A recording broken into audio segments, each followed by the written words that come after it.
അല്ലാഹുവിൻ്റെ അപാരമായ അനുഗ്രഹം കൊണ്ട് അഹ്ലുസുന്നത്തി വൽ ജമാഅത്തിന്റെ ആശയ ആദർശ ആചാര അനുഷ്ഠാന കർമ്മ വിശ്വാസ സംഹിതകളെക്കുറിച്ച് പഠിക്കാനും പകർത്താനും പകർന്നുകൊടുക്കാനും ഉതകുന്ന രൂപത്തിൽ കേരളക്കരയിൽ സുന്നത്ത് ജമാഅത്തിന്റെ പ്രവർത്തകർ സംഘടിപ്പിക്കാറുള്ള വൈവിധ്യ ഇന സംരംഭങ്ങളിലെ ശ്രദ്ധേയമായ സംരംഭമായ മുഖാമുഖ വേദിയിലാണ് നമ്മളൊക്കെ. ഈ സമയത്ത് ആമുഖം നീട്ടിപ്പരത്തി പറയാതെ ഒന്ന് രണ്ട് വിഷയങ്ങൾ മാത്രം ശ്രദ്ധയിൽപ്പെടുത്തി ചോദ്യോത്തരത്തിലേക്ക് നമുക്ക് കടക്കാം. അതുവരെ സദസ്സിലിരിക്കുന്നവരും ചുറ്റുഭാഗത്ത് നിൽക്കുന്നവരും മുകളിൽ കയറി റെക്കോർഡ് ചെയ്യുന്നവരും എല്ലാവരും ശ്രദ്ധയോടുകൂടെ ഈ മഹൽ സംരംഭം വീക്ഷിക്കണം എന്ന് വിനയത്തോടുകൂടെ അഭ്യർത്ഥിക്കുകയാണ്. പ്രിയപ്പെട്ട സഹോദരന്മാരെ, അല്ലാഹുവിൻ്റെ ദീനുൽ ഇസ്ലാം പ്രപഞ്ചനാഥൻ മാനവ സമുദായത്തിന് സമർപ്പിച്ച സമ്പൂർണ്ണ തിയറിയാണ്. ഒരു വ്യക്തിയുടെ ജീവിതത്തിൽ ഏതേത് ചലനങ്ങളുണ്ടോ, ഏതേത് പ്രവർത്തനങ്ങളുണ്ടോ, ഏതെല്ലാം മേഖലകളുണ്ടോ, എല്ലാ മേഖലകളിലും ഇടപെടുന്ന പ്രപഞ്ചത്തിലെ ഏക തിയോളജിക്കൽ തിയറി, ആ മഹിതമായ സന്ദേശം ഇവിടെ പ്രചരിപ്പിക്കാൻ മനുഷ്യരിൽ നിന്നു തന്നെ അസാധാരണക്കാരായ പ്രവാചകന്മാരെ പടച്ചതമ്പുരാൻ നിയോഗിക്കുകയുണ്ടായി. അവർക്ക് പരിസമാപ്തി കുറിച്ച് മഹാനരായ അഷ്റഫുൽ ഖൽഖ് റസൂലുള്ളാഹി സല്ലല്ലാഹു അലൈഹി വസല്ലമ തങ്ങൾ അവിടുന്ന് മക്ക എന്ന് പറയുന്ന ഭൂമി ലോകത്തിന്റെ കേന്ദ്രഭാഗത്ത് കേന്ദ്രീകരിക്കുകയും 40-ാമത്തെ വയസ്സിൽ മഹിതമായ മതത്തിന്റെ മൂല്യങ്ങളെ മഹനീയമായ ശൈലിയിൽ അവിടുന്ന് അവബോധം നൽകി സമുദായത്തെ സമുദ്ധരിക്കാൻ വേണ്ടി പ്രചണ്ഡമായ പ്രബോധന ദൗത്യമേറ്റെടുത്ത് അവിടുന്ന് ഇറങ്ങിത്തിരിക്കുകയും അവിടുന്ന് പ്രബോധനം ചെയ്യുകയും ചെയ്തു. ആ മഹത്തായ ദീൻ അല്ലാഹുവിന്റെ റസൂലിന്റെ വഹയിന് സാക്ഷികളായ ലക്ഷക്കണക്കിന് വരുന്ന അവിടുത്തെ അനുചരന്മാരായ സഹാബത്തെ കിറാം അവര് ഏറ്റെടുക്കുകയും ലോകത്തിന്റെ വൈവിധ്യ മൂലകളിലേക്ക് ആ മഹത്തായ മതത്തിന്റെ തത്വങ്ങൾ അറിയിക്കാൻ വേണ്ടി രംഗത്തിറങ്ങുകയും ചെയ്തു. അല്ലാഹുവിന്റെ അനുഗ്രഹത്താൽ ഇന്ത്യ രാജ്യമെന്ന ആദം നബി അലൈഹിസ്സലാം ഹജ്ജ് ചെയ്യാൻ വേണ്ടി നടന്നുപോയിരുന്ന രാജ്യം, ഈ രാജ്യത്ത് നിന്ന് ബഹുമാനപ്പെട്ട നബി സല്ലല്ലാഹു അലൈഹി വസല്ലമ തങ്ങളുടെ സഹാബത്തെ കിറാമിനാലുള്ള പ്രബോധനം ഈ രാജ്യത്ത് നടന്നു എന്ന് വെക്കുമ്പോൾ, നബി തങ്ങളുടെ കാലഘട്ടത്തിൽ തന്നെ മതത്തിന്റെ മൂല്യങ്ങൾ ഇവിടെ പ്രബോധനം നടത്താൻ വേണ്ടി സഹാബത്തെ കിറാം ഇറങ്ങിത്തിരിച്ചു എന്ന് പറയുമ്പോൾ നമുക്കൊക്കെ അഭിമാനിക്കാം. ആ സഹാബത്തെ കിറാം ഇവിടെ മഹത്തായ ദീനിന്റെ മൂല്യങ്ങൾ സമുദായത്തിൽ എത്തിച്ചു കൊടുക്കുകയും പഠിപ്പിക്കുകയും ചെയ്ത് ഐക്യത്തോടെ, സാഹോദര്യത്തോടെ, സാമുദായിക മൈത്രിയോടെ ഈ മഹത്തായ ദീൻ മുസ്ലിം സമുദായം ഏറ്റെടുക്കുകയും എല്ലാ വിഭാഗവും ആദരിക്കുകയും ബഹുമാനിക്കുകയും ചെയ്തിരുന്ന ഈ മഹത്തായ മതത്തിന്റെ മൂല്യങ്ങളെ മതത്തിന്റെ പേരിൽ പ്രവർത്തിക്കുന്ന ചില കക്ഷികൾ മതത്തിന്റെ കടക്കൽ കത്തിവെക്കുന്ന രൂപത്തിൽ പ്രവർത്തിച്ചപ്പോൾ ഒരു കാലത്ത് മതിപ്പോടുകൂടെ കണ്ടവർ മടുപ്പോടുകൂടെ കാണുന്ന ഒരവസ്ഥയിലേക്ക് എത്തിയിട്ടുണ്ടോ എന്ന ഒരു ആകുലതയോടെ ശ്രദ്ധിക്കേണ്ട ഒരവസ്ഥാവിശേഷം സംജാതമായിരിക്കുകയാണ്. ഒന്നുകൂടെ വ്യക്തമാക്കി പറഞ്ഞാൽ, അള്ളാഹുവിന്റെ റസൂലിന്റെ കാലഘട്ടത്തിൽ ഈ കേരളക്കരയിലേക്ക് മഹത്തായ ദീൻ സഹാബത്ത് കൊണ്ടുവന്നപ്പോൾ ആ സഹാബത്തുണ്ടാക്കിയ പള്ളി മസ്ജിദുൽ ഹറാമിലേക്ക് തിരിച്ചു വെച്ച പള്ളി, ഖിബിലയെ കഅബയെ പ്രയർ ഡയറക്ഷനായി കണ്ട പള്ളി, ആ പള്ളികളിൽ വെള്ളിയാഴ്ച അറബിയിലുള്ള നിസ്കാരവും ഖുതുബയും, അതുപോലെ ആ പള്ളിയിൽ വെള്ളിയാഴ്ച 2 വാങ്കുകളും, അതുപോലെ റമദാനിൽ തറാവീഹ് 20 ഇതുപോലെയുള്ള കാര്യങ്ങളൊക്കെ നിർവഹിച്ചപ്പോൾ അതിൽ നിന്നെല്ലാം സമുദായത്തെ അടർത്തി മാറ്റാൻ വേണ്ടി പുത്തൻ പ്രസ്ഥാനക്കാർ കച്ചകെട്ടി ഇറങ്ങിയിരിക്കുകയായിരുന്നു. എക്കാലവും എങ്ങനെയുണ്ട്, ഒരുപാട് പുത്തൻ പ്രസ്ഥാനക്കാർ, ഒരുപാട് ആശയതലങ്ങളിൽ അപജയം നടത്തിയ ഒരുപാട് ആളുകൾ. എന്തേ അവർക്ക് സംഭവിച്ചത്? എന്താണ് അവർക്ക് പറ്റിപ്പോയത്? മഹത്തായ ദീനിൽ നിന്നകന്നു എന്നതാണ്. അകലാനുള്ള കാരണം എന്താണ്? അള്ളാഹുവിന്റെ റസൂല് പഠിപ്പിച്ച വിശ്വാസത്തിൽ നിന്ന് പൂർവീകരായ അമ്പിയാക്കളും സ്വാലിഹീങ്ങളും പഠിപ്പിച്ച ആശയങ്ങളിൽ നിന്ന് സമുദായത്തെ അകറ്റി എന്നതാണ്. നിങ്ങൾ ആലോചിച്ചു നോക്ക്. ഒന്നാമതായി ഒരു വ്യക്തി വിശ്വസിക്കേണ്ടത് ഷഹാദത്തു അല്ലാ ഇലാഹ ഇല്ലല്ലാഹ് വ അന്ന മുഹമ്മദർ റസൂലുള്ളാഹ്. ഇസ്ലാമിന്റെ 5 കാര്യങ്ങളിൽ ഒന്നാമത്തെ കാര്യം അല്ലാഹുവിലുള്ള വിശ്വാസമാണ്, പടച്ച തമ്പുരാനിലുള്ള വിശ്വാസമാണ്, ഏകദൈവ വിശ്വാസമാണ്. അല്ലാഹുവെ വിശ്വസിക്കണം, വിശ്വസിക്കേണ്ട മൃഗപ്രകാരം വിശ്വസിക്കണം. വിശ്വസിക്കുകയും അനുഷ്ഠിക്കുകയും ആരാധിക്കുകയും ആദരിക്കുകയും അർപ്പണബോധത്തോടുകൂടെ പടച്ച തമ്പുരാനെ ധ്യാനിക്കുകയും ചെയ്യണം. ഈ ഒരവസ്ഥയിൽ നിന്ന് ഇബ്ലീസിയൻ ചിന്താധാര തലക്ക് കയറിയ ചില ആളുകൾ സമുദായത്തെ അടർത്തി മാറ്റാൻ ശ്രമിച്ചു. നൂഹ് നബി അലൈഹിസ്സലാമിന്റെ കാലഘട്ടത്തിൽ വ്യവസ്ഥാപിതമായി ശിർക്ക് ലോകത്ത് നടപ്പിലാക്കാൻ വേണ്ടി ചില അബദ്ധസഞ്ചാരികൾ രംഗത്തിറങ്ങിയപ്പോൾ അവർ സ്വീകരിച്ചത് എന്താണ്?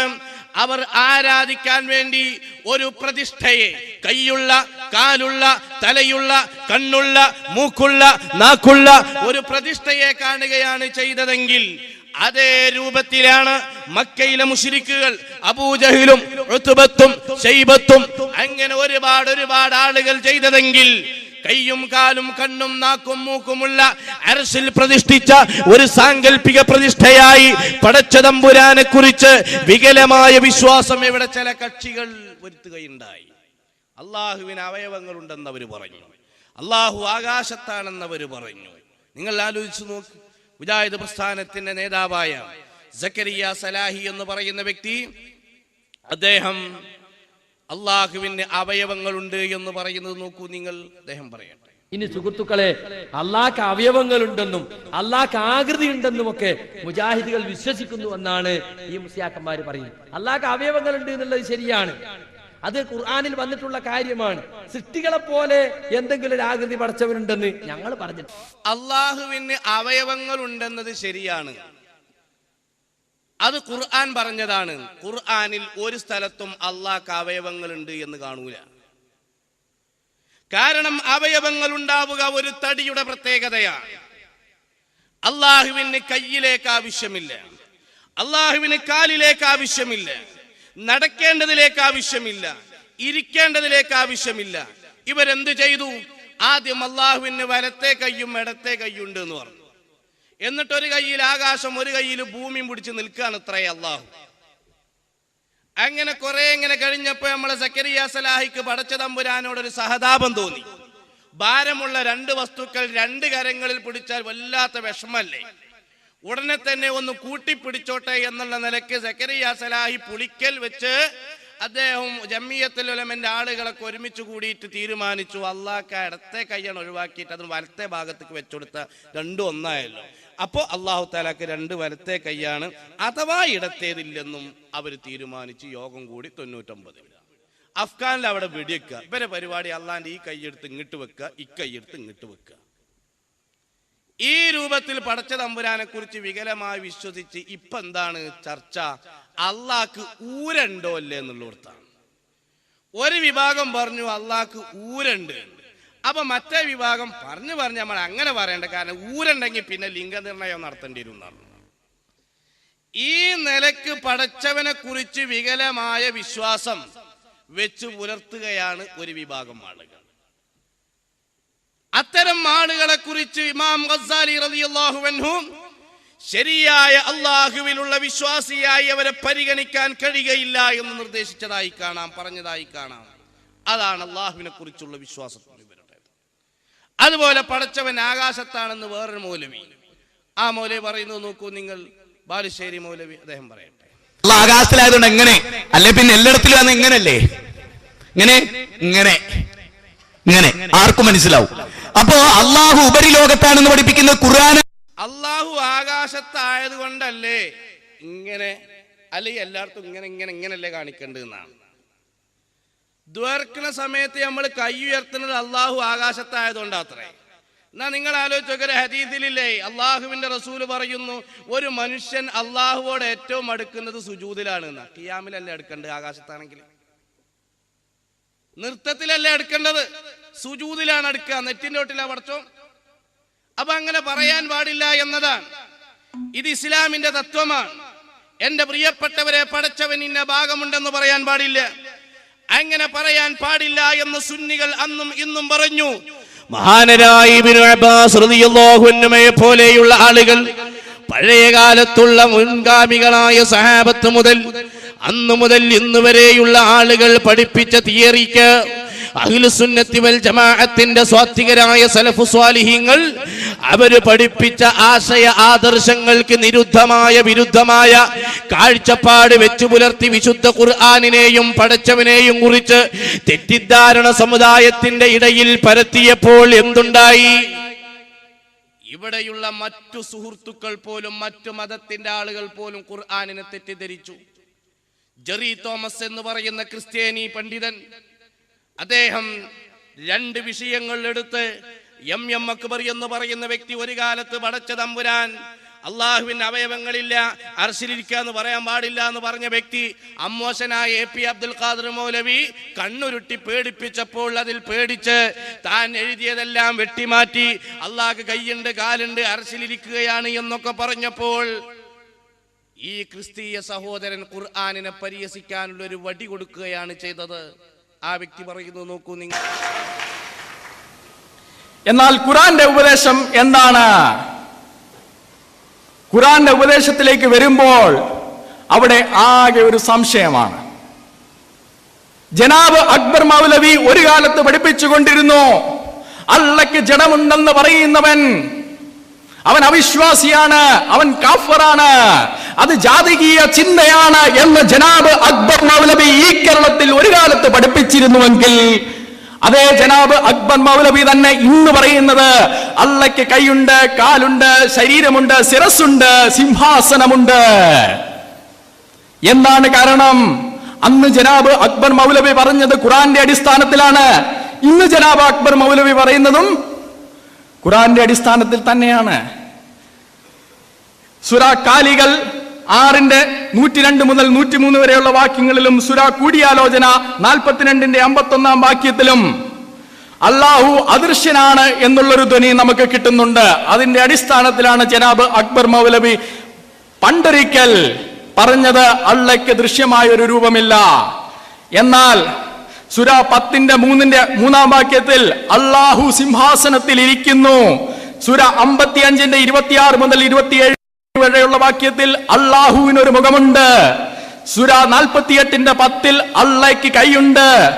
സൂറ 20 36 മുതൽ 39 വരെയുള്ള വാക്യങ്ങളിൽ അള്ളാഹുവിന് കണ്ണുകളുണ്ട്.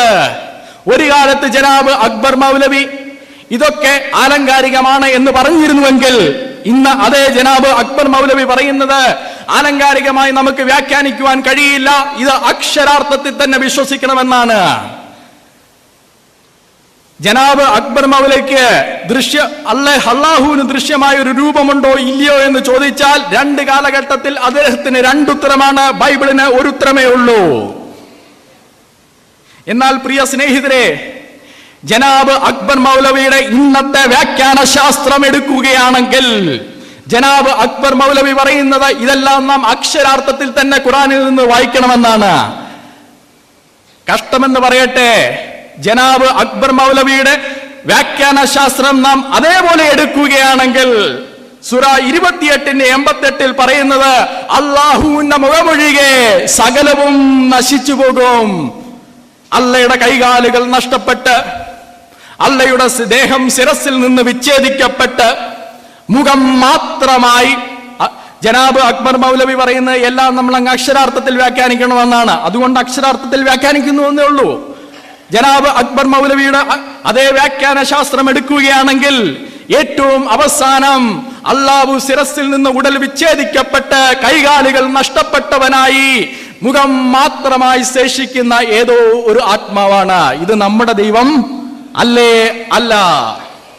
വിശുദ്ധ ഖുർആനിനെ തെറ്റിദ്ധരിച്ചുകൊണ്ട്, വിശുദ്ധ ഖുർആനെ തെറ്റിദ്ധരിപ്പിച്ചുകൊണ്ട് എം അക്ബർ എന്ന് പറയുന്ന വ്യക്തിയുടെ തൂലിക ചലിച്ചപ്പോൾ, അതുപോലെ അദ്ദേഹത്തിന്റെ സ്റ്റേജുകളും പേജുകളും ദുരുപയോഗം ചെയ്യപ്പെട്ടപ്പോൾ മറ്റു മതസ്ഥർ പോലും തെറ്റിദ്ധരിക്കുന്ന ഒരവസ്ഥയിലേക്ക് എത്തിയെങ്കിൽ, എന്റെ പ്രിയപ്പെട്ടവരെ, സൂരാകാലികൾ എന്നും കൂടിയാലോചന എന്നൊക്കെ പറഞ്ഞ്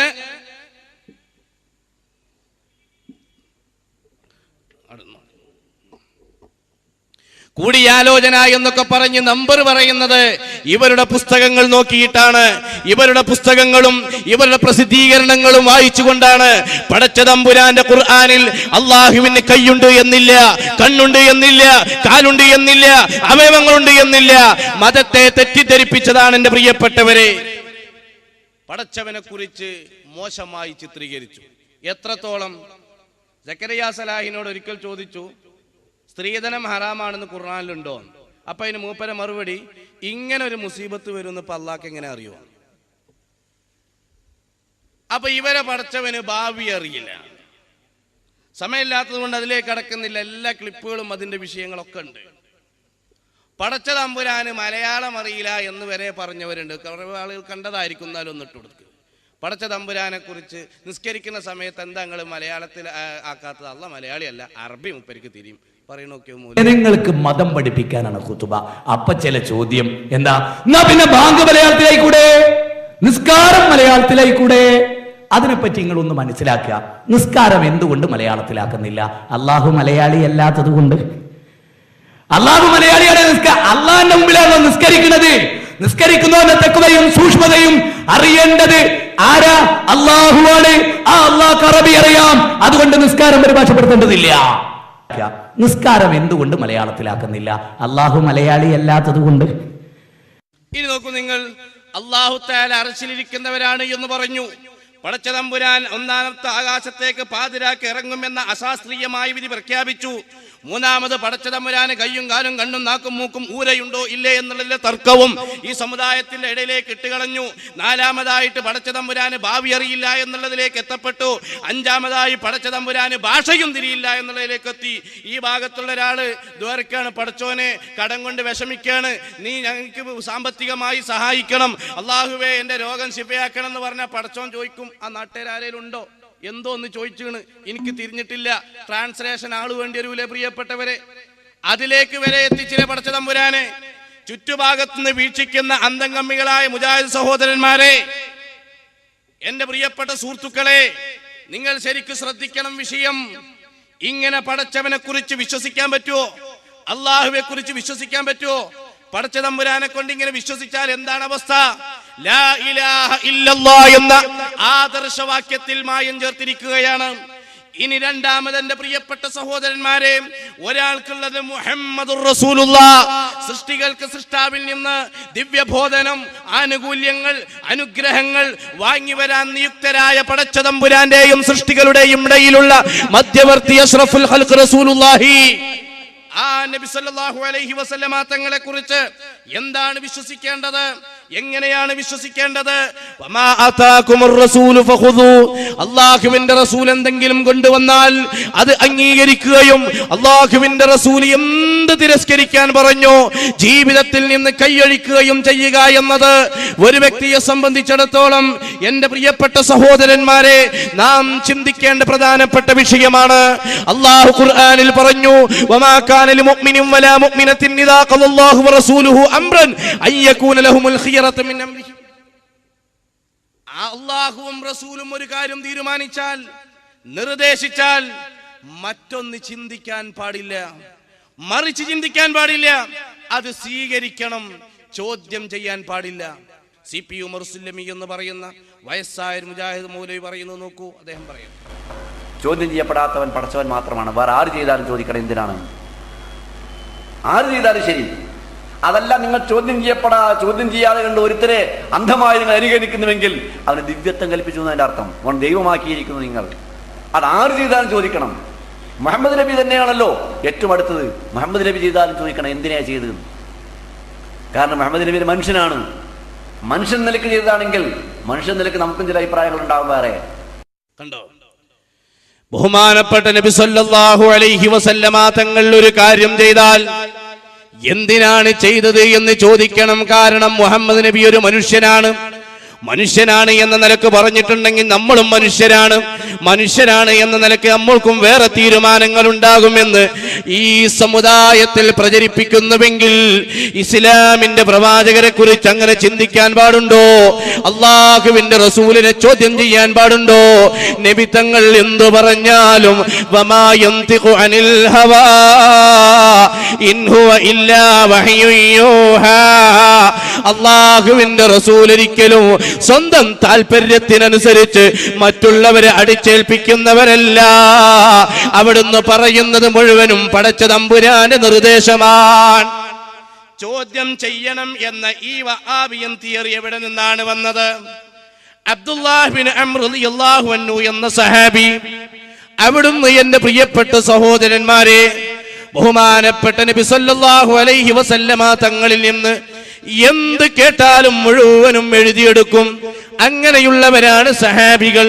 ബഹുമാനപ്പെട്ട ഉമർ ഇബ്നുൽ ഖത്താബ് തങ്ങളുടെ പ്രിയപ്പെട്ട പുത്രൻ അബ്ദുല്ലാഹി ഇബ്നു ഉമർ റളിയല്ലാഹു അൻഹുമ നബി സല്ലല്ലാഹു അലൈഹി വസല്ലമ തങ്ങൾ പോകുന്ന വഴി, ആ വഴിയിൽ എത്ര ചവിട്ടടിയാണ് ഒരു സ്ഥലത്തേക്ക് വെച്ചതെങ്കിൽ താൻ മറ്റൊരു സമയത്ത് ആ വഴിയിലൂടെ ആ സ്ഥലത്ത് ലക്ഷ്യമാക്കി പോകുമ്പോ നബി തങ്ങൾ വെച്ച അതേ ചവിട്ടടിയുടെ എണ്ണത്തിൽ ക്രമീകരിക്കുമായിരുന്നു. നബി തങ്ങൾ ചിരിച്ച സ്ഥലത്തെത്തുമ്പോൾ ചിരിക്കുമായിരുന്നു. നബി തങ്ങൾ കരഞ്ഞ സ്ഥലത്തെത്തുമ്പോൾ കരയുമായിരുന്നു. അങ്ങനെയുള്ള സഹാബത്തിന്റെ പ്രവർത്തനമല്ലേ ചോദ്യം ചെയ്യുന്നത്? അബ്ദുല്ലാഹി ഇബ്നു അംർ തങ്ങൾ എല്ലാം എഴുതി വെക്കുമ്പോ ചില ഖുറൈശികൾ പറഞ്ഞു, നിങ്ങൾ എന്തിനാണ് എല്ലാം എഴുതി വെക്കുന്നത്? പ്രവാചകനാണെന്ന് വിശ്വസിക്കുന്നുണ്ടോ? ആ വിശ്വാസം ഉണ്ടെങ്കിൽ നബിയാണ് എന്ന നിലയ്ക്ക് എന്തെങ്കിലും പറഞ്ഞാൽ അത് എഴുതി വെക്കുക എന്നുള്ളതല്ലാതെ മുഹമ്മദുൻ ബശറുൻ യതകല്ലമു ഫിർ റിളാ വൽ ഗദബ്, മുഹമ്മദ് നബി എന്ന് പറയുന്ന പ്രവാചകനായി നിങ്ങൾ വിശ്വസിക്കുന്ന ആ വ്യക്തി ഒരു വൈകാരിക വ്യക്തിയാണ്, വികാരമുള്ള വ്യക്തിയാണ്, കോപിഷ്ഠനാകുന്ന വ്യക്തിയാണ്, സന്തോഷമുണ്ടാകുന്ന വ്യക്തിയാണ്. അങ്ങനെ വികാരമുണ്ടാകുമ്പോൾ എന്തെങ്കിലുമൊക്കെ പറയുന്നുണ്ടെങ്കിൽ അതൊക്കെ എഴുതി വെക്കണോ? ഒരു പ്രവാചകനാണ് എന്ന നിലയ്ക്ക് എന്തെങ്കിലും ഉണ്ട് എന്നുള്ളത് അത് എഴുതി വെക്കുക എന്നുള്ളതല്ലാതെ ഒരു മനുഷ്യൻ എന്ന നിലയ്ക്ക് എന്തെങ്കിലും പറഞ്ഞ അങ്ങക്കും വേറെ തീരുമാനങ്ങൾ ഉണ്ടാവൂലേ എന്ന് CP ഉമർ സുല്ലമി പറഞ്ഞ അതേ ആശയം വന്ന് മുശ്രിക്കുകൾ അബ്ദുല്ലാഹി ഇബ്നു അംർ തങ്ങളോട് പറഞ്ഞു. അബ്ദുല്ലാഹി ഇബ്നു അംർ തങ്ങൾ നബി തങ്ങളോട് വന്ന് പറഞ്ഞു ഈ വിഷയം. അല്ലാഹുവിന്റെ റസൂൽ പറഞ്ഞു, ഉക്തുബ് കുല്ലമാ സമിഅത മിന്നി വല്ലാഹി മാ ഖറജ മിൻ ഹാദാ ഇല്ലാ ഹഖ്. ഹഖല്ലാതെ ഇതിലൂടെ വരികയില്ല, മുഴുവനും എഴുതി വെച്ചോ എന്ന് പറഞ്ഞു. എന്റെ പ്രിയപ്പെട്ട സഹോദരന്മാരെ, പ്രവാചകരെ ചോദ്യം ചെയ്യണം എന്ന അന്നത്തെ മുശ്രിക്കുകളുടെ തിയറിയല്ലേ ഇവിടെ വന്നത്? പ്രവാചകർ നീതി പാലിച്ചിട്ടില്ല എന്ന തിരുനബിയെ കുറിച്ച് ദുൽഖുവൈസറത്ത് പറഞ്ഞ ആശയമല്ലേ എന്ന് പറഞ്ഞുകൊണ്ടിരിക്കുന്നത്? അള്ളാഹുവിന്റെ റസൂലിന്റെ കുറവ് നോക്കുന്ന, കുറവുണ്ടെങ്കിൽ ഉണ്ടോ എന്ന് നോക്കുന്ന, ഇല്ലെങ്കിൽ നിരാശരായി കെട്ടിച്ചമക്കുന്ന ആളുകളുടെ അവസ്ഥയല്ലേ ഇന്ന് നാം കണ്ടുകൊണ്ടിരിക്കുന്നത്? അള്ളാഹുവിന്റെ റസൂലിനെ സാധാരണ മനുഷ്യരാക്കി 3ാം ക്ലാസ് പാഠപുസ്തകത്തിൽ എല്ലാ പ്രവാചകന്മാരും കേവലം സാധാരണ മനുഷ്യർ തന്നെയായിരുന്നു എന്ന് എഴുതി വെച്ചു. ഇതല്ലേ വസ്തുത? ഒരു മൗലവി പച്ചയായി പറയുന്നത് നോക്കൂ നിങ്ങൾ. അദ്ദേഹം പറയട്ടെ, 100 കണക്കിന് സംഭവത്തിരിക്കാതെ നമുക്ക് വേണമെങ്കിൽ സാധാരണ കഴിവുള്ളൂ എന്നതിന് സാധാരണക്കാരന്റെ കഴിവില്ല എന്ന് വേണമെങ്കിൽ സമർത്ഥിക്കാൻ സാധിക്കും. മുഹമ്മദ് ഒരിക്കൽ നിസ്കരിക്കുക, ചെരുപ്പിട്ടാ നിസ്കരിക്കണത്. നിസ്കാരം കുറെ ആയപ്പോ നബി ചെരുപ്പ് വാരി എറിഞ്ഞ് സഹാബത്തും ഊരി എറിഞ്ഞ്.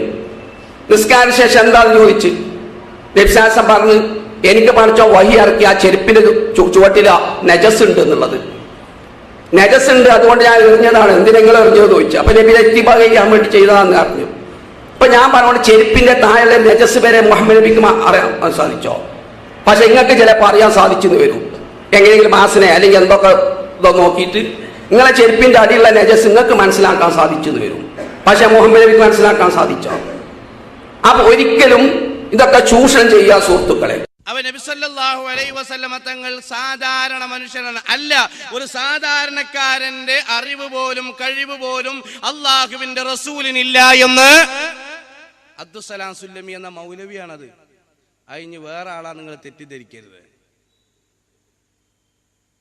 അവരുടെ പണ്ഡിതന്മാർ, അവരെ ശൈഖുൽ ഹദീസായി അറിയപ്പെടുന്ന ആളാണ് അയാൾ. എന്നിട്ട് അയാൾ പറയാൻ നബി തങ്ങൾക്ക് സാധാരണക്കാരെ കഴിവ് പോലും ഇല്ല. നിങ്ങൾ ആലോചിച്ച് നോക്ക് പ്രിയപ്പെട്ടവരെ, അശ്ഹദു അന്ന മുഹമ്മദ് റസൂലുള്ള അതിലും മായം ചേർന്നില്ലേ? അപ്പൊ അല്ലാഹുവിൽ നിന്നും റസൂലിൽ നിന്നും അകറ്റുക എന്നതാണ് ഇവരുടെ ഓരോ പരിപാടി. അതിന് ഘട്ടം ഘട്ടമായി ഓരോ ആശയങ്ങൾ ഇവിടെ കൊണ്ടുവരിക. 921 മുജാഹിദ് പ്രസ്ഥാനം വരുമ്പോൾ ഈ ആശയം ആദ്യം അവർ പറഞ്ഞില്ല. ആ മുജാഹിദുകൾ അന്ന് ഇവിടെ നല്ല തലപ്പാവ് ധരിച്ചിട്ടായിരുന്നു വന്നിരുന്നത്. അന്ന് നെഞ്ചിന്റെ താഴെ തന്നെയായിരുന്നു കൈ കെട്ടിയിരുന്നത്. അന്ന് നബിദിനം കഴിച്ചു എന്ന് മാത്രമല്ല, റബീഉൽ അവ്വലിൽ മൗലൂദ് ഓതാൻ വേണ്ടി പിരിവ് നടത്തുകയും അന്നദാനം നടത്തുകയും അറബിയിലും മലയാളത്തിലും മൗലൂദ് ഓതുകയും ചെയ്തു. ഉറുക്കവർ കെട്ടി, മന്ത്രി ചൂതി, എല്ലാ സംഭവങ്ങളും ചെയ്തു. എന്നിട്ട് ഓരോന്ന് ഇങ്ങനെ മാറ്റി വന്നു. ഈ സമുദായത്തെ തെറ്റിദ്ധരിപ്പിക്കാൻ വേണ്ടി ഓരോന്ന് കൊണ്ടുവന്നു. അള്ളാഹുവിന്റെ റസൂലിൽ നിന്നും ദീൻ പഠിച്ച മുആദ് തങ്ങൾ അവിടുന്ന് പറഞ്ഞു, യദ്ഹബുദ്ദീനു സുന്നത്തൻ സുന്നത്തൻ കമാ യദ്ഹബുൽ ഹബ്ലു ഖുവ്വത്തൻ ഖുവ്വത. ഈ ദീനിന്റെ ഓരോ സുന്നത്തുകൾ അടർത്തി മാറ്റാനുള്ള ഹീനമായ ശ്രമങ്ങൾ നടക്കാനുണ്ട്. കാലത്തിന്റെ ഗതിവിഗതികൾക്ക് മാറ്റം വരുന്ന സമയം, കാലത്തിന്റെ കോലം മാറുന്ന സമയം, ഒരുപാട് വിഷയങ്ങൾ സംഭവിക്കാനുണ്ട് എന്ന് പറയുമ്പോൾ അത് അന്വർത്ഥമാകുകയാണ് ഇത്തരം ആളുകളിലൂടെ. പ്രിയപ്പെട്ടവരെ, എത്രയോ മാറ്റി. 921 സുബൈക്ക് കുനൂത്ത് സുന്നത്ത്, 2011 കുനൂത്ത് വ്യഭിചാരത്തിനേക്കാൾ വലിയ കുറ്റം. 921 നബിദിനം ബിദ്അത്താണ് എന്ന് ഒരു സ്റ്റേജും പറഞ്ഞിരുന്നില്ല. 931 കാലഘട്ടങ്ങളിൽ നബിദിനം ബിദ്അത്താണെന്ന് പ്രചരിപ്പിക്കാൻ ഒരു നോട്ടീസും ഉണ്ടായിരുന്നില്ല. റബീഉൽ അവ്വലിൽ മൗലിദ് ആഘോഷിക്കുന്നത് ബിദ്അത്താണ്, അനിസ്ലാമികമാണ് എന്ന് പറഞ്ഞ് ഇവിടെ തെരുവോരങ്ങളിൽ നിന്ന് പോസ്റ്ററുകൾ പ്രത്യക്ഷപ്പെടുമ്പോൾ കാട്ടിലുള്ള മുളകൾ വെട്ടി നശിപ്പിച്ച് കടലാസുണ്ടാക്കി പരിസ്ഥിതി മലിനീകരണം സൃഷ്ടിക്കുന്ന ഇത്തരം വിഭാഗങ്ങൾ ചെയ്തുകൊണ്ടിരിക്കുന്നത് എന്റെ പ്രിയപ്പെട്ടവരെ ഇസ്ലാമിനെതിരെയുള്ള കടന്നുകയറ്റമാണ്, പ്രവാചകർക്കെതിരെയുള്ള കടന്നുകയറ്റമാണ്, ദീനിനെതിരെയുള്ള കടന്നുകയറ്റമാണ്. ഓരോന്ന് മാറ്റിക്കൊണ്ടിരിക്കാം. 952 കാലഘട്ടം വരെ ഈ ആശയങ്ങൾ പറഞ്ഞു. ഇനി നിങ്ങൾ നോക്ക്, ഉറുക്ക് കെട്ടൽ ജായിസാണ്, അംഗീകരിക്കപ്പെട്ടതാണ്, എല്ലാവർക്കും അറിയാം. ഇമാം ബുഖാരി അടക്കം ഉദ്ധരിച്ചതാണ്. KM മൗലവി പോലും ഇന്നും കിട്ടും സുന്നികളടുത്തുനിന്ന് തട്ടിക്കൊണ്ടുപോയ പള്ളിയായ മൊഹീദ്ദീൻ പള്ളിയുടെ പടിഞ്ഞാറേ ഭാഗത്തുള്ള ബുക്ക് സ്റ്റാൾ, ആ ബുക്ക് സ്റ്റാളിൽ KM മൗലവിയുടെ വത്തുവകൾ എന്ന് പറഞ്ഞ പുസ്തകം വാങ്ങിക്കാൻ കിട്ടും. ആ ബുക്കിൽ ഇന്നും കാണാം ഉറുക്കുകെട്ടൽ ജായിസാണ്, 3 നിബന്ധനകൾ. 1 അറബി ഭാഷയിലാകുക, കുത്തുബ അറബിയിൽ വേണ്ട, ഉറുക്ക് വേണേ. ആയിക്കോട്ടെ, പ്രശ്നമല്ല. അങ്ങനെ ഈ KM മൗലവി എന്ന് പറയുന്ന വ്യക്തി കേരളത്തിൽ മുജാഹിദീന്റെ പ്രസിഡന്റ് ആകുമ്പോൾ ഉറുക്ക് ജായിസ്. അന്ന് വൈസ് പ്രസിഡന്റ് ആയ മൗലവിയാണ് K ഉമർ മൗലവി. ഇംഗ്ലീഷിൽ എഴുതിയപ്പോൾ ഒരാൾ കുമാർ മൗലവി എന്ന് വായിച്ചു. ആ K ഉമർ മൗലവി എന്ന് പറയുന്ന വ്യക്തി അദ്ദേഹം ഉറുക്ക് കെട്ടൽ ശിർക്കാണെന്ന് പറഞ്ഞു. അപ്പൊ പ്രസിഡന്റ് അവരുടെ വീക്ഷണത്തിൽ വൈസ് പ്രസിഡന്റ് പറയുന്നത് ശരിയല്ല. വൈസ് പ്രസിഡന്റിന്റെ വീക്ഷണത്തിൽ തൊട്ട കസേലയിൽ ഇരിക്കുന്ന പ്രസിഡന്റ് അവറുകളോ 1-ാം തരം മുശ്രിക്ക്. പിന്നെ ഇവരെന്ത് തൗഹീദ? ലാ ഇലാഹ ഇല്ലല്ലാഹ് നിസ്കാരത്തിന് ശേഷം പറ്റോ? ഇല്ല. ജനിച്ചോടത്ത് പറ്റോ? ഇല്ല. മരിച്ചോടത്ത് പറ്റോ? ഇല്ല. മയ്യത്തുണ്ടാവുമ്പോ പറ്റോ? ഇല്ല. 80,000 പറ്റോ? ഇല്ല. പിന്നെ എന്ത് ലാ ഇലാഹ ഇല്ലല്ലാഹ് ആൾക്കാരാ? ഏത് വിഷയം അള്ളാഹുവിന്റെ ദിക്റിനെ തൊട്ട് തടസ്സം ചെയ്യുക എന്നതാണ്. അൽ-ഫാത്തിഹ എവിടെ ഉണ്ടോ അവിടുന്ന് ഓടുമ്പോൾ കണ്ടാൽ. ഇങ്ങനെ പല നിലക്കും അള്ളാഹുവിൽ നിന്ന് പടപ്പുകളെ അകറ്റുക എന്നുള്ളതാണ്. മുസ്ലിമിനെ സംബന്ധിച്ചിടത്തോളം അള്ളാഹുവിലുള്ള ചിന്ത വേണം. അതുകൊണ്ടല്ലേ ഒരു കുഞ്ഞ് ജനിച്ചാൽ ആദ്യമായി ഓപ്പൺ ചെയ്യപ്പെടുന്ന ഇന്ദ്രിയമാണ് കേൾവി ശക്തി. ഖുർആൻ ഇന്ന സമഅ ആദ്യം പറഞ്ഞത് കേൾവിയാണ്, വൽ ബസറ 2 കാഴ്ചയാണ്, വൽ ഫുആദ 3 ഖൽബാണ് പറഞ്ഞത്. ഭൗതിക തലത്തിലുള്ള കണ്ടുപിടുത്തവും ആദ്യം അങ്ങനെയാണ്, ഓഡിയോ, പിന്നെ വീഡിയോ, പിന്നെ കാർഡിയോ. ഖുർആനും അങ്ങനെ തന്നെ പറഞ്ഞു. ഒരു വ്യക്തി ഓപ്പൺ ചെയ്യപ്പെടുന്നത് ആദ്യം കേൾവി, പിന്നെ കാഴ്ച, പിന്നെ ചിന്ത, ഇല്ലേ?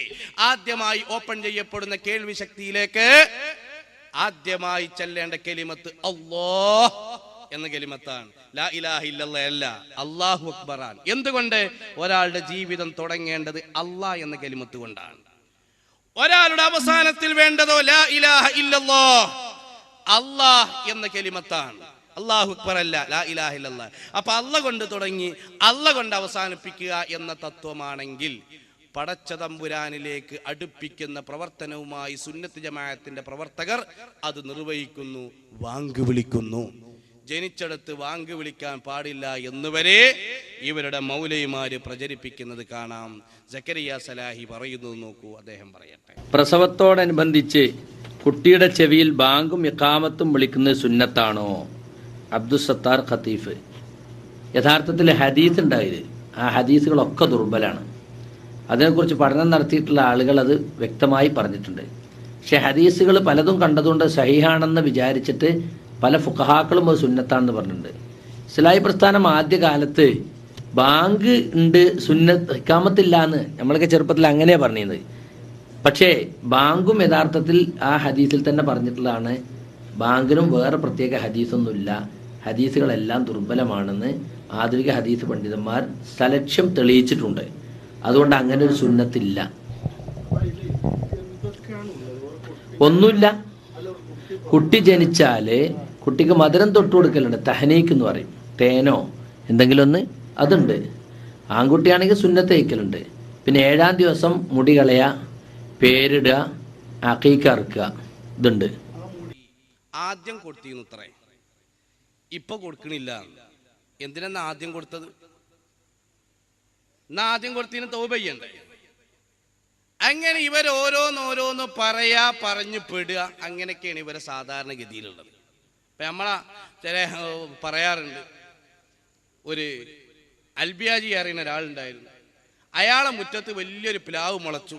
അയാൾക്ക് വളരെ സന്തോഷമായി. അങ്ങനെ ഇരിക്കുമ്പോഴാണ് ആൾക്കാർ അയാളെ പിലാക്കൽ അൽബിയാജി എന്ന് വിളിച്ചു. അത് അയാൾക്ക് ദേഷ്യപ്പെട്ടു.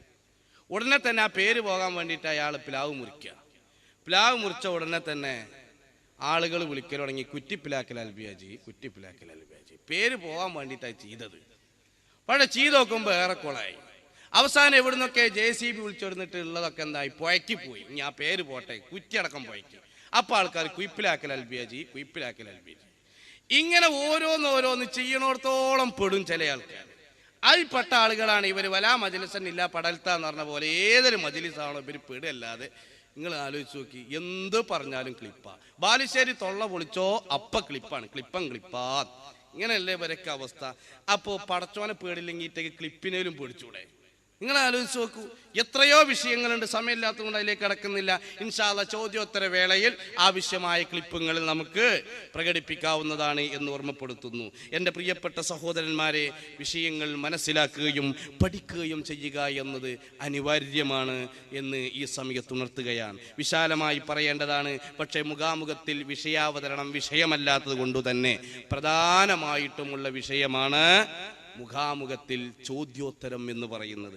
അതുകൊണ്ട് അതിനാണ് സമയം കൂടുതൽ ചെലവഴിക്കുന്നത് എന്ന് സാന്ദർഭികമായി ഉണർത്തുകയാണ്. വിഷയങ്ങൾ ഒരുപാട് പഠിക്കാണ്ട്. അങ്ങനെ പഠിക്കേണ്ട ആളുകൾക്ക് ഇൻഷാ അല്ലാഹ് ഒരുപാട് വിഷയങ്ങളുണ്ട്. ഇപ്പോൾ ഹിക്കമിയ സമ്മേളനോപഹാരം എന്ന് പറയുന്ന ഒരുപാട് സുന്നത്ത് ജമാഅത്തിൻ്റെ ലേഖനങ്ങൾ, ആദർശപരമായ ഒരുപാട് വിഷയങ്ങളുള്ള ഒരു ചെറിയ പുസ്തകം നിങ്ങൾക്ക് കിട്ടും. അതുപോലെ തന്നെ മതം മാറിയ മൗലവിമാർക്ക് മറുപടി, നിങ്ങൾ മുജാഹിദുകളിലേക്കോ എന്ന് ചോദിച്ച് വല്ലപ്പുഴ വെച്ച് നടന്ന പ്രൗഢമായ സഖാഫി ഉസ്താദിൻ്റെ പ്രഭാഷണം, അതുപോലെ തിരുവനന്തപുരം മുഖാമുഖം, അതുപോലെ മൗലിദാഘോഷം പ്രമാണങ്ങളിൽ എന്ന് പറയുന്ന മൗലിദിനെക്കുറിച്ചുള്ള വിശദീകരണം, അതുപോലെ മഹാന്മാർ വഹാബിസം പ്രമാണവിരുദ്ധം എന്ന് പറയുന്ന, അതുപോലെ അനാചാരമാക്കപ്പെടുന്ന പുണ്യകർമ്മങ്ങൾ എന്ന് പറയുന്നു എന്ന CD, അതുപോലെ നുണയിൽ ജീവിക്കുന്ന മുജാഹിദ് പ്രസ്ഥാനം, അങ്ങനെ ഒരുപാട് CD-കൾ പ്രിയപ്പെട്ടവരെ ഇവിടെ നിങ്ങൾക്ക് കിട്ടുന്നതാണ്. ആവശ്യക്കാർ അത് വാങ്ങിച്ച് ഉപയോഗപ്പെടുത്തുക. തവസ്സുൽ ഇസ്തിഗാസ, ചരിത്രത്തോട് നേർക്കുനേർ എന്ന ഏറ്റവും പുതിയ ലേറ്റസ്റ്റ് പുസ്തകം. മഹാന്മാരായ പണ്ഡിതന്മാർ, സഹാബത്തെ കിറാം മുതലുള്ള ഓരോ ആളുകളും ഇസ്തിഗാസ നടത്തിയതിൻ്റെ നേർ വിശദീകരണം, വലിയ പ്രൗഢമായ വിശദീകരണമുള്ള പുസ്തകങ്ങളൊക്കെ നിങ്ങൾക്ക് കിട്ടും. ഇൻഷാ അല്ലാഹ് എല്ലാ ആളുകളും വായിക്കുക. അതുപോലെ നമ്മുടെ നാടുകളിൽ പ്രചാരത്തിലിരിക്കുന്ന സുന്നത്ത് ജമാഅത്തിൻ്റെ പ്ലാറ്റ്ഫോമിൽ നിന്ന് പുറത്തു നിൽക്കുന്ന ഒരു വ്യക്തിയായ തബ്ലീഗിയൻ ചിന്താഗതിയുള്ള ഒരു മൗലവി വെള്ളിയാഴ്ചകളിൽ TV-യിൽ പ്രത്യക്ഷപ്പെടാറുണ്ട്. ഒരുപാട് സുന്നത്ത് ജമാഅത്തിന്റെ അബദ്ധങ്ങൾ പറയാറുണ്ട്. അദ്ദേഹം മൻസിൽ മഫാസ് എന്ന് പറയുന്ന ഒരു പുസ്തകത്തെ പ്രചരിപ്പിക്കാറുണ്ട്. സുന്നത്ത് ജമാഅത്തിന്റെ ഒരുപാട് നിരുദ്ധമായ ആശയങ്ങളുള്ളതാണ്. ഇസ്തിഗാഥ എതിർത്തിട്ടുണ്ട്, സ്ത്രീ ജുമയെ പ്രോത്സാഹിപ്പിച്ചിട്ടുണ്ട്. അതുപോലെ ഒരുപാട് വിഷയങ്ങളുണ്ട്. ഇപ്പോൾ പുരുഷന്മാർക്ക് മൈലാഞ്ചി കയ്യിലിടൽ ഹറാമാണ്, മൂപ്പര് പറയുന്നതിന് കുഴപ്പമില്ല. അതുപോലെ ദേഷ്യപ്പെട്ട് തലാക്കില്ല, തലാക്ക് പോകൂലാറുണ്ട്. ആരും കെട്ടിപ്പിടിച്ച് നാറ്റി തലാക്കല്ലില്ല, ഉറപ്പാണല്ലോ. പക്ഷേ ആ പുസ്തകത്തിൽ അങ്ങനെയൊക്കെ കുറേ പ്രചരണങ്ങൾ നടത്തിയിട്ടുണ്ട്.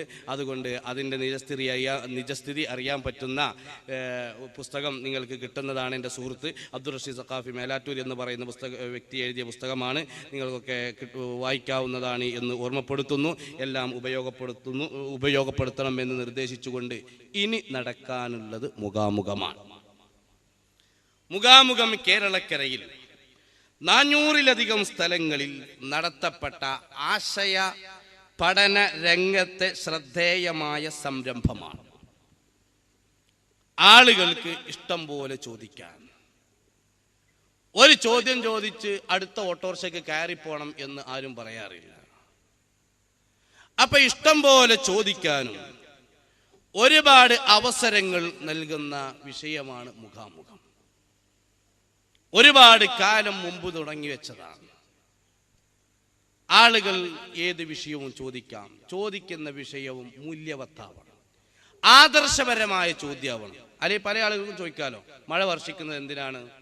പുല്ല് പുഷ്പം മുളക്കാനാ. എന്നാൽ ടാറിട്ട റോഡും എന്തിനാ വഴിയണത്? ചോദിച്ചൂടെ? അങ്ങനെ ചോദിക്കാൻ പുറപ്പെട്ട പലതും ചോദിക്കാണ്ട്. കർമ്മപരമായ വുളൂവിന്റെ ഫർള് എത്ര, ഷർത്ത് എത്ര ചോദിക്കാണ്ട്. അപ്പോൾ ഓർമ്മപ്പെടുത്താനുള്ളത്, ചോദ്യകർത്താക്കളായി വരുന്ന സുഹൃത്തുക്കളോട് Sunni non Sunni means Wahhabi, Maududi, Tabligh, Qadiani et cetera, അങ്ങനെ കുറെ അലവലാദികളുണ്ടല്ലോ. അങ്ങനെയുള്ള മുജമ തബ്ലീഗ് പോലെയുള്ള ആളുകളും സുന്നികളുമായി തർക്കത്തിലുള്ള വിഷയം, ആ വിഷയമാണ് ചോദിക്കേണ്ടത് എന്ന് ഓർമ്മപ്പെടുത്തുകയാണ്. ചോദിക്കാൻ വരുന്ന ചോദ്യകർത്താക്കൾ ഒന്നാം സ്ഥാനമുള്ളത് പരിസരത്തുള്ള മൗലവിമാർക്കാണ്. മൗലവിമാർ കുറെ വരുന്നതിനനുസരിച്ച് താടി നീണ്ടവർക്ക് കൂടുതൽ പ്രാമുഖ്യം കൊടുക്കും, ഒന്നാം സ്ഥാനം നൽകുന്നതാണ്. ഏതായിരുന്നാലും ഇവിടെ പരിസരങ്ങളിലുള്ള മൗലവിമാര്, മുജാഹിദ് പണ്ഡിതന്മാര്, അവർക്ക് ഒന്നാം സ്ഥാനം കൊടുക്കുന്നു. രണ്ടാം സ്ഥാനം അവരിലുള്ള പ്രവർത്തകർക്ക് കൊടുക്കുന്നു. അതുപോലെ സുന്നത്ത് ജമാഅത്തിന്റെ പ്രവർത്തകരിലുള്ള സാധാരണക്കാർക്ക് മുജാഹിദ് ജമാഅത്ത് പോലെയുള്ള ആളുകൾ തെറ്റിദ്ധരിപ്പിക്കാറുള്ള വിഷയങ്ങൾ മറ്റുള്ളവർക്ക് പഠിക്കാൻ വേണ്ടിയും സ്വയം പകർത്താൻ വേണ്ടിയും മറ്റുള്ളവർക്ക് വേണ്ടി അവർക്കും ചോദിക്കാവുന്നതാണ്. അവർ ചോദിക്കുന്ന വേളയിൽ അങ്ങനെ മുജാഹിദുകൾ വന്നാൽ അവരുടെ കയ്യിൽ തന്നെ മൈക്ക് കൊടുക്കേണ്ടതാണ് എന്ന് ഈ സമയത്ത് ഓർമ്മപ്പെടുത്തുകയാണ്. ഇങ്ങനെ ഒരു തുറന്ന വേദി, ഇതുപോലൊരു തുറന്ന വേദി ഇവിടെ സംഘടിപ്പിക്കാൻ റബ്ബാണ് സത്യം, വഹാബികൾക്ക് കഴിയുകയില്ല, മൗദൂദികൾക്ക് കഴിയുകയില്ല. അങ്ങനെയല്ലെങ്കിൽ ഇതുപോലെ ഒരു ഓപ്പൺ വേദി സംഘടിപ്പിച്ച്, ഇതുപോലെയുള്ളൊരു വേദി സംഘടിപ്പിച്ച് സുന്നികളുടെ ചോദ്യങ്ങൾക്ക് ഇഷ്ടം പോലെ മറുപടി പറയാനുള്ള ഒരു വേദി ഒരുക്കാൻ തന്റെ ഇടമുള്ളവരുണ്ടോ, ആണത്വമുള്ളവരുണ്ടോ, ആർജവമുള്ളവരുണ്ടോ, വിവേകമുള്ളവരുണ്ടോ, മൂക്ക് താഴോട്ടുള്ള അല്ലാഹുവിന്റെ ദുനിയാവിലെ സകല മൗലവിമാരെയും സകല വഹാബികളെയും ഞാൻ വെല്ലുവിളിക്കുകയാണ്. റബ്ബാണ് സത്യം, അങ്ങനെ കഴിയുന്ന ഒരു മൗലവി ദുനിയാവിൽ ജനിച്ചിട്ടില്ല എന്ന് ഈ സമയത്ത് ഉണർത്തുകയാണ്. അല്ലെങ്കിൽ ഓരോന്ന് നടത്തട്ടെ, ഇതുപോലെ ഉറപ്പാണ് കഴിയൂല. ഇങ്ങനെ ഒരു മുഖാമുഖം ഓപ്പണായി ഇഷ്ടം പോലെ ചോദിക്കാൻ അവസരം നൽകുന്ന ഒരു വേദി നിങ്ങൾ നോക്കൂ. കഴിയില്ല മുജാഹിദിന്, കഴിയില്ല മൗദൂദിക്ക്, കഴിയില്ല തബ്ലീഗിന്, കഴിയില്ല ഖാദിയാനിക്ക്, ഒരിക്കലും തന്നെ കഴിയില്ല. അത് കഴിയുന്ന ഒരേ ഒരു വിഭാഗം അഹ്ലുസ് സുന്നത്തി വൽ ജമാഅത്തിന്റെ മക്കൾ മാത്രമേയുള്ളൂ എന്ന് ഈ സമയത്ത് ഉണർത്തുകയാണ്. അല്ലാഹു തആല സത്യം സത്യമായി മനസ്സിലാക്കാൻ നമുക്കെല്ലാവർക്കും തൗഫീഖ് നൽകി അനുഗ്രഹിക്കുമാറാവട്ടെ. അതുകൊണ്ട് ചോദ്യകർത്താക്കളെ, ചോദ്യം ചോദിക്കാൻ ഈ മഹത്തായ വേദിയിലേക്ക് ഓൾ റെസ്പോൺസിബിലിറ്റി ഞങ്ങൾ ഏറ്റെടുത്തു. ഒരു കുഴപ്പം വരില്ല, ഒരു പ്രശ്നം ഉണ്ടാവില്ല. എല്ലാവർക്കും സുന്ദരമായി വരാം, വന്നുകൊണ്ട് ചോദിക്കാം.